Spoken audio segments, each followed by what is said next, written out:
Hello and welcome to the third installment of Just Ask Rick. This is where you ask me a question and I answer it. And we would like to thank Sophie Fenelon. She has a question and she says, my question is about tone of voice we use on social media.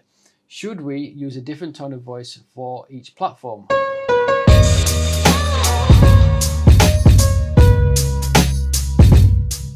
Should we use a different tone of voice for each platform? For example, should Twitter and Instagram be more informal than LinkedIn, or should a business have a set tone of voice for all its platforms?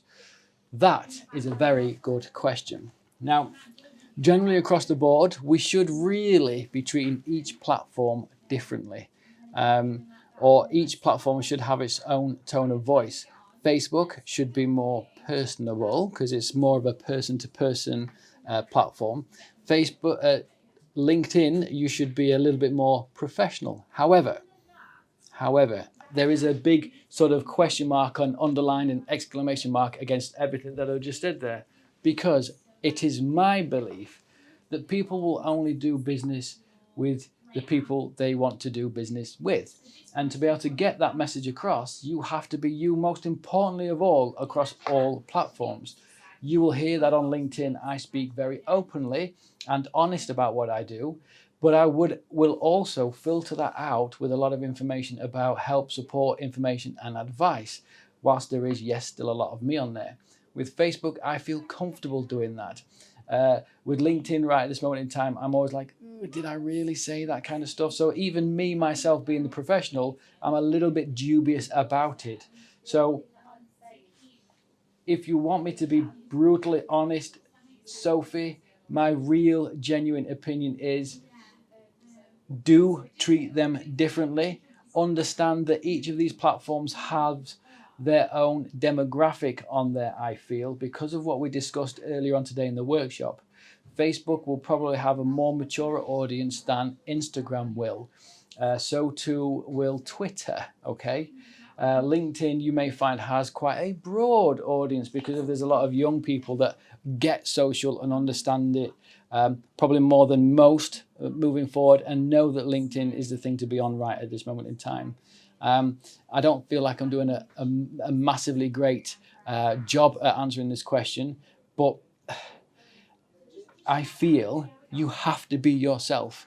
You can't necessarily not be who you are for fear of somebody in some way misunderstanding you, or you misrepresenting yourself, so much so that you don't do a great job of selling your wares. Okay, so for me, it's about trying to identify a specific tone of voice that sits in the middle. Okay, otherwise you're going to be very, very busy. You're going to be a very busy fool. And what we've done in the past with customers is create what's called a chatter file or chatter document. And there are specific keywords within this chatter document that people often use to describe a certain something. Okay. And no matter who picks up the mantle, from you leaving or somebody else picking it up and taking over from where you are, at the very least, those keywords that are used to describe what you do and how you do it will always remain and always be in there. I hope that answers it. The second question comes from Pete Swatkins. Question is, there are now many social media platforms for business to market on, sell themselves and engage with their clients. If you could eliminate all but one for the rest of time, which one would it be and why would you keep it? Oh my God. Here is why you should read the questions before answering them. We're just talking actually before this started. If you want to watch the vlog, because I tell you that you'll understand why I'm sort of wincing at this question right this moment in time. I went out there and said I would much rather not read these and answer them in live. However, Pete, thank you very much, sir. God, that is a tough question. Oh, that is a tough question. Read the question again. The question is, there are now many social media platforms for businesses to market sell themselves, and engage with clients. If you could eliminate all but one for the rest of time, which one would you keep and why?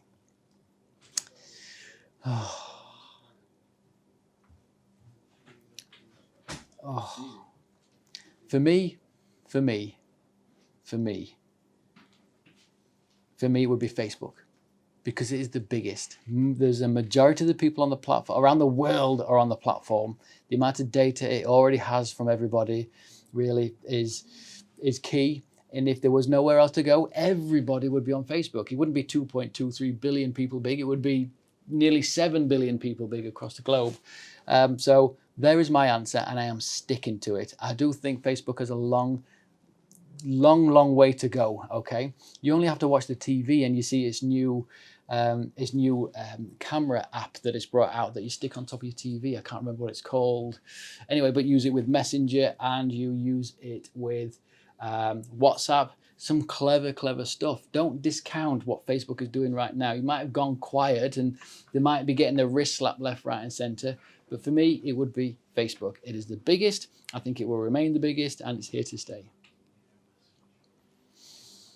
Next question. So generally what happens is I have a third question to answer, but unfortunately I haven't. Do you reckon everybody else has a question? Have you got a question, David? Yeah, your question. We're going to get a question. Bear with me. Why do hashtags help? Okay. What helps you to think outside the box? So this question is double-edged, and it comes from the team. So what helps you to think outside of the box is one question, and why do hashtags help? First of all, I'll address what helps you to think outside the box. For me, it is a mind mapping session. I write my product in the middle of a page, and on one side I write the features, and the other side I write the benefits. And from those features I write offshoots of each of the features and benefits from each of these. Okay, and it helps me to think outside of the box. It helps me to think of, goodness me, multiple different content type streams to deliver a message about my product, features, benefits, and of course all those things outside the fringe. So you write the word features, and you write the word benefits, and you write the word pain points, and you write what pain points to have everybody get that this benefit solves or this feature solves. And again, it has you thinking slightly outside of the box of what you do and how you can do it. And the second part of that question was something about hashtags. What was it? Why are they important? Why are they important? Hashtags are important for different reasons for each of the platforms. It all depends what platform you have chosen to engage in or with.